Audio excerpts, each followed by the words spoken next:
Hi, and welcome to Mid-South Viewpoint. I'm Byron Tyler. Glad to have you along on this edition of our broadcast. Today, we want to welcome Dr. John W. Bryson, affectionately known as JB. JB, it's good to have you here today. Hey, Byron. It's great to be here. I've been looking forward to catching up with you and hearing about what's happening at Fellowship. Some great things are happening. And one of the things that's taking place is a transition of a lead pastor. Brian Loritz has now announced that he's moving to New York to be involved with another ministry there. And there's some changes. We want to talk about those. But before we get into everything, I want to talk a little bit about JB because I did not realize that you added a doctor to your name. Yes, I did a doctorate at Gordon Conwell Seminary in leadership. Finished the classwork a few years ago and then got to study church planning and leadership development and write a real long paper on that. And so finally got all that finished. And you've been quite busy, I know, with your own family. You and Beth have, is it 4 children, 5 children? 6 children. 6 children? Yeah, we do. Oh, my God. You update your bio. Yeah, exactly. Well, okay. Now, tell me the ages. And I believe they all pretty much start with B's. That's right. Yeah, so Brooke's in 4th grade. She's 10. Becca's 7. Bo is 6. Boss is 5. Blair is 3. And Bane is 1.5. 1.5. Yeah. Oh, my goodness. What a happy bunch. That's truly a Bryson bunch there. It is a Bryson bunch. A Bryson bunch. We've got a full quiver. Yep. Just hanging out time around the Bryson home when family's just doing family. You're not thinking about, preparing for a message or traveling somewhere to do some consulting work for leadership. Tell me about just home life around the Bryson house. Yeah, well, with 6 kids that age, we have to be pretty structured, so things can get real crazy real quick. And so we've got a great backyard, do a lot playing in the backyard, take a lot of walks, enjoy swimming, vacation where we can drive to. And so we got a little spot we like to go down in Florida, get to go down there once or twice a year and just be on the beach. So that's kind of how we do life, school and church, and try to enjoy Memphis and love Memphis and get away a few times a year. And so that's the rhythm we're kind of in. Hey, that's just family. That's just doing life together. That's right. That's exactly right. And these are some really special times. I just mentioned to you, my oldest son just turned 30, youngest just turned 23. And I just look back how fast that time went, JB. It's just so quick. Yeah, it moves. And so they say that in parenting, the days are long and the years are short. And we've found that to be true. I know one of your expertise, thing that you have really invested a lot of time in is talking about leadership. Mm-hmm. You did your doctorate, in leadership.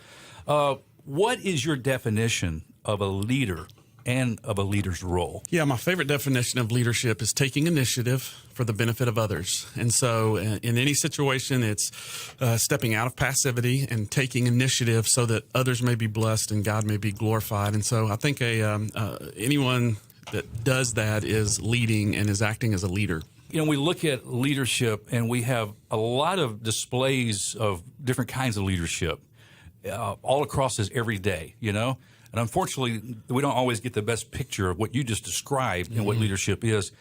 How important is integrity as it pertains to leadership? Yeah, definitely is. It's at the core of servant leadership, of godly leadership, is being a man, being a woman of character, and then from that character, in it for God's glory, not your own. In it for the good of others, not your own personal comfort or good. When it's God-centered and for the good of all people and the glory of God, it's got to start there. People who name the name of Christ and are in leadership positions don't exemplify that. I mean, it's almost like there's two faces that are being worn oftentimes. Yeah, that pride can get in the way, arrogance can get in the way, your own glory can get in the way. A friend of mine, J.R. Vassar, just wrote a book called Glory Hunger, and there's a lot of us that all of us deal with that at some degree, and so that's where it starts with a man, with a woman on their knees, in it for God's glory, wanting to see great things happen for the good of other people and God's glory.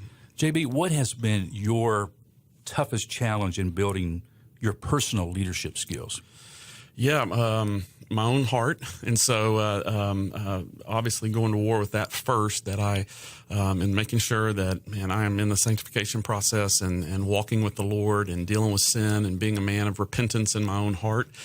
And then it was just watching other leaders has been super helpful, learning from other leaders, reading about other leaders, reading biographies on leadership, and by God's grace, watching other people lead well. All those have been super helpful for me when I've hit those spots where I felt like I quit growing as a leader. And so really being a reader, being a man that grows has helped me the most on my leadership journey. You mentioned the term when you felt like you quit growing as a leader. What do you mean by that? I think there's just a correlation between challenges and growth. And so there's certain things that just being in them, hard situations, learning you can do hard things, learning that life is hard, it's full of challenges. And when we as leaders step into those challenges, it's always scary. It's always uncertain on the other side, but it's kind of like lifting weights. You just build that muscle of faith and trust and watching the Lord provide and make a way time after time after time. And I think that's where the faith element just grows. You don't grow in a more confidence in yourself as a leader. You grow in the confidence of the Lord that He's for you and with you. Yeah, I like that. What would you say are some key examples you've learned about leadership while studying the life of Jesus Christ? Yeah, he was constantly taking initiative. He's got a lot of action verbs around him. So you can pick up any one of his biographies, Matthew, Mark, Luke, or John, and almost open to any story. And he's a bold risk taker that's in it for other people, their health, their healing. He is constantly taking initiative. He's constantly meeting needs, solving problems. You just see Jesus all across the way in obedience to his Father for the good of other people. You do some consulting work in leadership. You travel quite, at different times. Describe what you see the typical structure of leadership of most churches in America, and how close or distant is that from ideal? There's obviously some wiggle room. One of the frustrating things as a student of the Bible, and one of the frustrating things of church leadership, is how much is not told us, how much freedom we have. It'd be easier if it said, always meet at this day on this time and have this org chart for your church. So I'm not sure my ideal is the ideal, but I would say that there are, in my opinion, far too many Lone Rangers, far too many people going at it by themselves, or even in medium or bigger churches, they're just kind of a one-person act without a lot of leaders around them. And so one of my passions in church leadership was just kind of this phrase the Lord put on my heart was just lead with. Like I wanted to invite people to lead with me, that I felt like I would be a better leader, that a team model would give us the best chance to be healthy leaders and healthy Christians and healthy churchmen and have a healthy church that wasn't built on one personality. And so even in our current challenge with one of our major personalities transitioning, I'm so thankful, and I've been thankful every day that we've never by design been built on the back or personality or skill set of any one person. I think that's a great point you make there, JB, when you're talking about leaders. I think sometimes we look at certain leaders and we say they seem to be very possessive, in control of everything. And I don't think that makes a good leader. You mentioned about doing leadership with others around you. Mm-hmm. I mean, you can't be the expert in everything. No. But you can surround your people who God has gifted, in their skills. Yes. And then together with the leadership that God's called you to, can design this, this momentum for the kingdom and really change things for God. I agree with that. And I think when you see all over scriptures, even when Jesus sent the disciples out, he sent them out in twos. And when we're studying the book of Acts right now at Fellowship Memphis, and there groups of people, groups of leaders are constantly sent out to start things, do things. And to your point, there's just so much health in that. There's a complementary gifting. There's emotionally, there's multiple shoulders carrying the burden. It works on the control freak in all of us. And so I'm a big fan of team when it comes to leadership structures. What excites you most about what God is doing right now at Fellowship Memphis? I'd probably pull that out and go, man, what has me most excited is what the Lord is doing in Memphis. And so across our city, across the churches, parachurches, nonprofits, Memphis is a different city today than it was 12 years ago when I moved here. And by God's grace, that's a lot of Jesus-loving people creating some incredibly cool and helpful and powerful churches and ministries. And when you just look at the broad landscape, and I have a chance to be involved not just at Fellowship Memphis, but at city leadership with John Carroll. I'm on that board with Soul, which Ken Bennett is doing now, and training urban youth leaders. When you look at the Memphis Teacher Residency, when you look at the churches that are around our city, great churches, I'm just excited to see what the Lord is doing in Memphis. You and I get to see a lot of this, and from my vantage point, being here at the radio station, meeting folks like this all the time that are seeing great things happen for kingdom work here in our city. I would like to see a newscast at 6 o'clock, and that's all he talked about is the great things about this city, Amen to that. Amen to that. So we, one of the things we try to do through our city leadership organization, John Carroll does a great job as its executive director, is even through the Choose 901 campaign, is each week have a video available of some Memphian doing great things in our city to counteract exactly what you just described. There was so much negativity around the problems, and Memphis has problems. We admit that. They're right in front of us, but there's also beautiful redemptive work happening and great people we want to celebrate. You're really a missionary at heart. I mean, God sent you to Memphis. You didn't grow up here. I mean, God just gave you a desire, put a vision in your heart. You really didn't know how that was going to play out when you came 12 years ago. Yeah, it's a crazy, cool story that I'm still understanding. My parents grew up here. My mom graduated from Whitehaven. I didn't know that. Yeah. My dad grew up out at Pickwick. His dad ran the dam. They met here. They actually met at Lambeth and met 2 weeks later, got engaged. They've been married 54 years. Wow. My dad went to medical school here in the early 60s, and because of the racial tensions, they left Memphis going out. We don't want to start a family and raise a family with so much racial tension in this city. That would spill over into Dr. King being assassinated. And so, 40 years later, me returning to this city with a vision God had given to be a part of the racial reconciliation here in the city has a powerful redemptive story of my own, my own family story in the midst of that. So, wow, you just said something there I think is so key, John. I think racism is taught so much in our home, and still here, being in the South, because you see the older generation still hanging on to some of that racism, lingo and attitude, and our kids pick that stuff up. But the fact that your parents, saw that and said, "Hey, I don't want them to be part of this. We're going to move out of the city." Yeah, and they were super intentional with us, and so they even said something bold for 1965 or 1970 that we're not going to be a part of ministry that's not multiracial. And so as I grew up in the 70s and 80s, they started several youth ministries, started several things as a physician and an educator, and brought together the races in our little town in Kentucky. And so that was normal for me. Most of my best friends growing up were African Americans and different from me, and yet that was and then it wasn't until I got to college that I realized everybody else didn't have the experience I had. Yeah. So you didn't come just to Memphis to start a church. Right. It seems like it's a whole lot more than that. Yeah. Yes. The Lord had developed a robust love of the city and a city theology. In fact, at Fellowship Memphis, we're going to take a break from Acts after Easter and do 4 weeks on the gospel and city and develop a city theology and what the Bible has to say about the city. And so the way we talked about it early on is we're going to move to Memphis to love Memphis. Pray that a church pops out of that. But even if it doesn't, we're going to love that city and serve that city and seek the peace of that city. And so there was a passion for the whole city from the day we started Fellowship Memphis. Let's camp here a second if we can. You've described some of these areas, but from its original concept and mission moving forward, where has the growth developed in ways beyond your dreams? And what are some new ministry territories that you would like to see conquered? Yes, well, that's a big question because we have a lot of dreams and a lot of ground to conquer.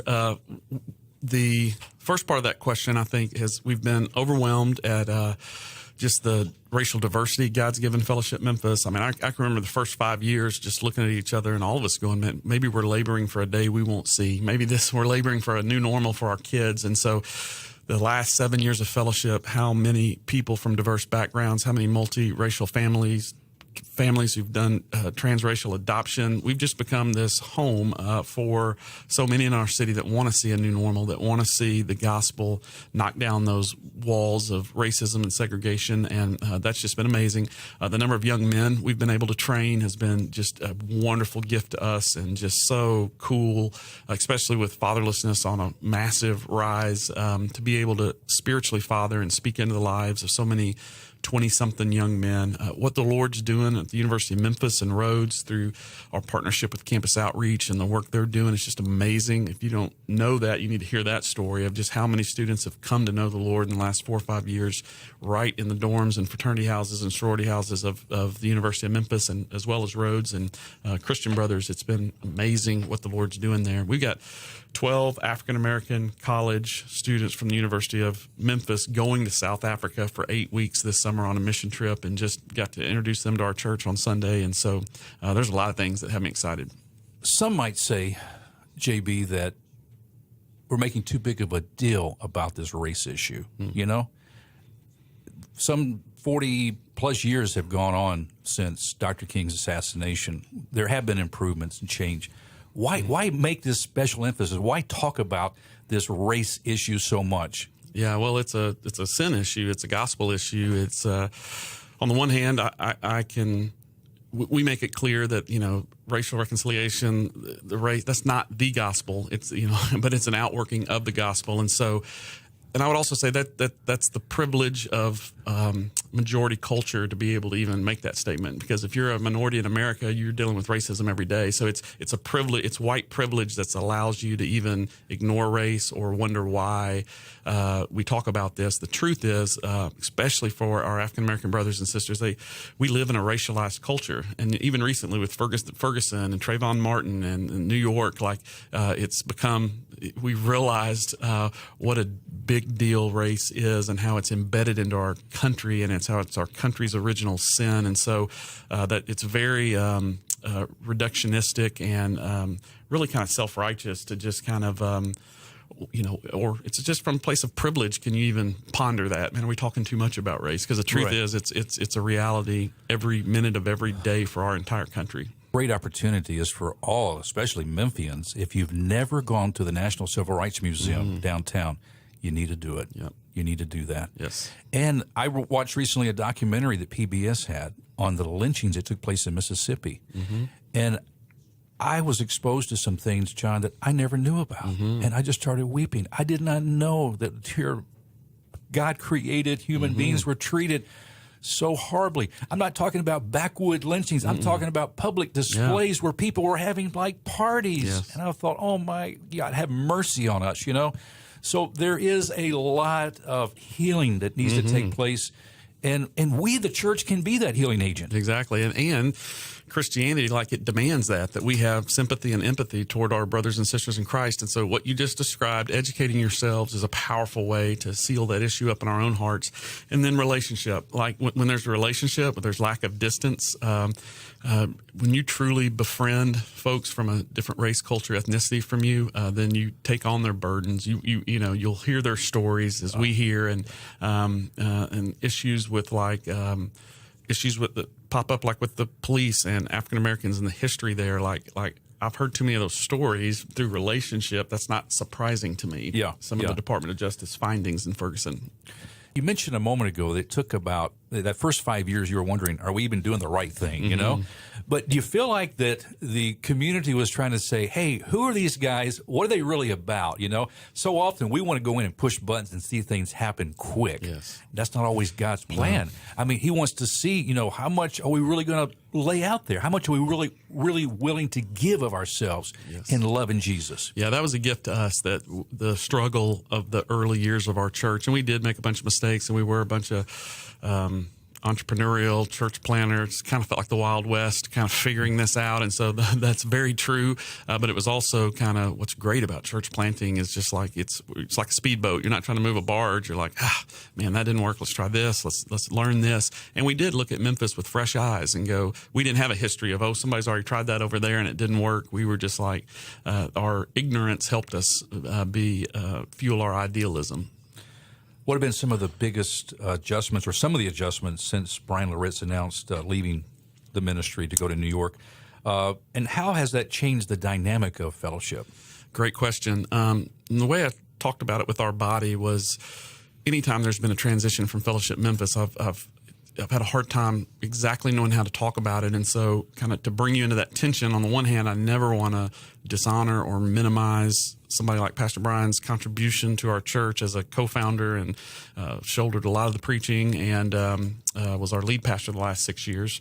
But on the other hand, I know our elders, and I know our church, and I know our leaders, and I know our staff, and so we don't plan on going any other direction than the direction we've gone in for 12 years. So transition feels like a disingenuous term. New season feels like it doesn't fit. And so I just told that with our body a couple of weeks ago. So that's kind of where I am. I'm not quite sure how to talk about this. Here's what I can tell you is that we as a church are committed to the exact same things we're committed to. And even as Pastor Brian preached in his last sermon, throughout all the Bible, throughout all history, men and women come and go. The mission of Jesus marches on. And so, and in that degree, we're all interim, right? We're all temporary. Yeah. And so, well, even more for you, JB, you didn't just lose a co-worker in ministry. Brian has been a dear friend. yeah, we've had a great relationship. And that's not going to stop. No, obviously. exactly. But take us to that moment when, did you even have any suspicion at all what God was doing in Brian's life at that point?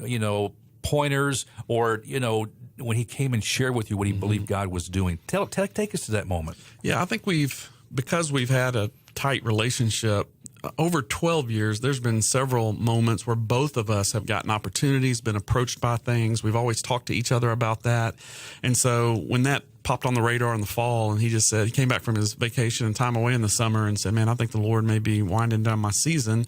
Again, that was, it does a couple things. I'm like, okay, let's see what the Lord does with this. I'll be praying with you about that. And then also I start thinking and going, man, what would we do? If this ends up coming to fruition. And so, I wouldn't say I was super shocked. Because again, we've kind of constantly both had those conversations, but it does kind of put you in a preparation mode. And so I felt like I had kind of a 6-month heads up.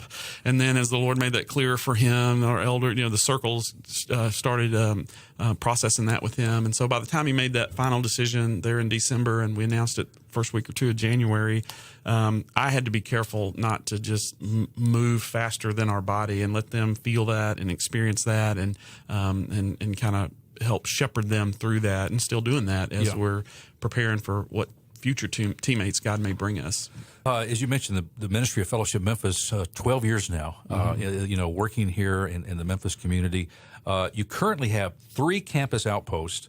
How do you determine and develop these ministries, new ministries, and what locations you decide you're going to move? Yeah, we that's a great question. We because we love the city, we weren't interested in just trying to figure out what big piece of land or what one big building we could try to get a bunch of people to drive to. That we felt like for the sake of community and mission, if we could have all the benefits of a bigger church, if God would take us in that direction, the leadership, the preaching, while our people got to experience an outpost that was a medium-sized church, it would allow in Germantown, Collierville, in downtown area, in East Memphis, a chance for community to be more realistic and for mission to be tailor-made to that neighborhood. And so it's always, we always are looking, where are people coming from? Is there a cluster of people coming from Olive Branch or coming from South Haven or coming from Arlington? And so we're kind of constantly keeping our pulse on that with the leaders people are raising up that have a passion for Memphis. And so we're right now looking at another place to possibly either plant a church or plant an outpost, because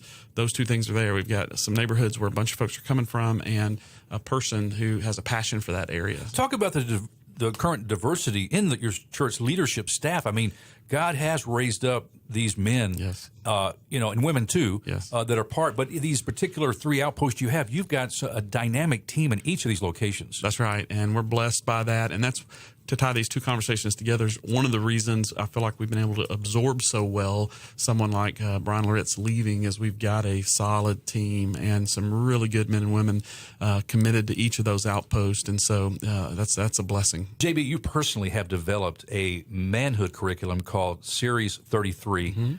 What's the core message here? Yeah, well, it's 30. And I even saw a picture on your blog of men in Afghanistan, military soldiers, using this curriculum. That's one of the coolest parts about this whole thing. I've had guys on aircraft carriers send me a picture. I've had guys in prison yesterday send me a picture that've been through all 5 volumes. And so it is a passion to see men step into authentic manhood. And we named it 33, the series after Jesus' 33 years here on earth. And the first one cast a vision for manhood. Then we talk about a man and his kind of family of origin, his history, his wounds. We do a man and his idols, a man and his traps, a man and his work, a man and his marriage, and already writing a man and his family or legacy on being a parent. And so it's been great and rewarding, and it's just a central passion of mine to see and help men step into authentic manhood. Well, when you talk about that authentic manhood, How are most of us as men missing the mark as it relates to that biblical manhood? Yeah, a lot of guys stuck in passivity, specifically in the areas that matter most. And so they're either completely passive and not taking any risk, not trying anything great, or they're dominating on their job, or dominating on video games, or dominating some other area. But when it comes to the social and spiritual dimensions of life, they're just passive. And so they're not aggressive at church, aggressive with ministry, won't declare a theology, won't take a risk, and yeah, a bored man is just a dangerous man. And so I'm trying to press them into bold, brave things for the glory of God. You mentioned 5 volumes? Yes. Each of them have 6 lessons, so we've now got 30 lessons ready to go. Any church, any group, any small group, any men's group. It's got a video-based curriculum, so if you just want to hit play, it's a great 30 minutes each session, with experts interviewed and all kinds of cool creatives. If you want to learn the material and teach it live, you can do that. If you want to download it, and I've got a men's group that they're all traveling. They all watch it on planes and everywhere else and gather for breakfast once a week to talk about it. So there's a multitude of ways men can get that material. That is so exciting. Yeah, it's fun. What have you found to personally be a good fit when it comes to sharing the gospel with those outside faith in Christ? Yeah. Asking really good questions. The most when I get aggressive asking questions, when I'll ask, tell me about your dad, especially a man. Tell me about your dad. Like that, it always becomes a heart issue. Every guy, all the time. Tell me about the home you grew up in. What was that like? Tell me about the church you grew up in. What was that like? And so, I've learned in interpersonal relationships and when I'm meeting people that most men have never been invited to really talk about the deeper things in their life, and I've found that questions, being curious about a person's story, has been the most powerful evangelistic tool. I was in my doctor's office yesterday and just asked him a question. I couldn't believe. He's usually in and out. He sat there for 25 minutes telling me about how he grew up in the Catholic Church, and I just kept asking him question after question, and we ended up in a spiritual conversation just because I was asking personal questions. Taking time just to be real. Exactly. And love people like Jesus would. Yep. Yeah. Wow. This has been great, JB. First of all, let's also remind our friends that every Sunday morning, 7:30, Fellowship Memphis has a radio program here on AM 640 and FM 100.7 called Bridge for Life. Mm-hmm. You're hosting that show now. Yeah, and appreciate you guys, and we love our partnership here. And it's a great extension of the work, and we appreciate it too. Yeah. And I know folks are growing and learning from it. I hear people, tell me, hey, I love that program, and I'm growing and learning. And so thanks for doing what you do for Christ's kingdom, you, Beth, and the entire staff of Fellowship to make Jesus visible, impossible to ignore. Impossible to ignore. Yeah. Hey, listen, if folks want more information about Fellowship, they can go to the website, which is fellowshipmemphis.org. Fellowshipmemphis.org. Yep. And you also have a blog. Yes, just my name, johnbryson.org. And so articles that are interesting to me or things that are helpful to me, I'll throw them up there. And so, yeah. And if folks want to come and just experience what Fellowship Memphis is all about, yes, give us the outpost locations. Yes, the East Outpost is at St. George's Elementary there in Germantown on Poplar. The Fellowship Memphis Colonial Outpost is at Colonial Middle School, which is in East Memphis there, kind of right behind Harding Academy, and on Colonial, the road. And then downtown, we're at the Downtown Elementary School. Colonial and East are 9 and 11. Downtown is 10 a.m. Now, I got to ask you one more thing. Since you have moved you're kind of a transplant, moving here to Memphis, what is highlight, restaurant, things you like to do just about city? What makes Memphis for you? I love the Grizzlies, and so we're big Grizzly fans, love following the Grizzlies. We love the restaurants, eating out, Midtown, Downtown, the unique 2 Memphis restaurants. So, any favorite? Yeah, my kids love, let's see, where all do we love? We love Five Guys. We love, on special occasions, we love going to Erling Jensen's, Hog and Hominy.